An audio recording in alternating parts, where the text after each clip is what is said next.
იან ვერმეერის ნამუშევარი ასტრონომი 1668 წელს შეიქმნა.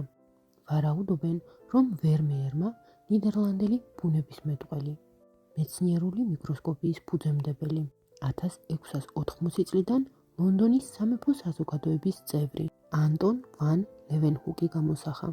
მკვლევართა ნაწილი მიიჩნევს, რომ ანტონ ვან ლევენჰუკია წარმოდგენილი მხატვრის კიდევ ერთ ცნობილ ნამუშევარზე გეოგრაფი. სასურათის სიბრტყეზე წარმოდგენილია იოდოკუს ჰონდიუსის ციური გლობუსი. აქვეა ასტროლაბიც. ასტროლაბი ასტრონომიული და გეოდეზიური ხელსაწყოა. თავდაპირველად ის ვერტიკალურ ჩამოსაკით წრეს წარმოადგენდა, რომლის დახმარებითაც ჰორიზონტზე ვარსკვლავთა სიმაღლეს ზომავდნენ.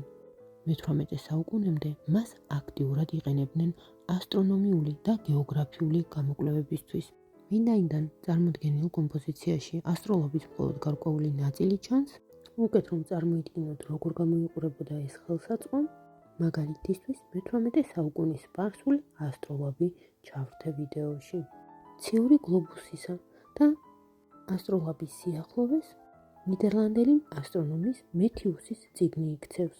მნიშვნელოვანია აღინიშნოს, რომ წიგნის ტექსტში ასტრონომისთვის მიცემული ერთგვარი რჩევის სახით შეიძლება ამოვიკითხოთ ტექსტი. ეძიეთ შთაგონება ღმერთში.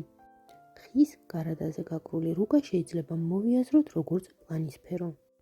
ეს არის დედამიწის ან ცის გლობუსის გამოხატვა ბრტყელ რუკაზე ნახევარსფეროების სახით. კედელზე ჩამოკიდებულ ნახატზე ჩვილი მოსეს პოვნაა ასახული.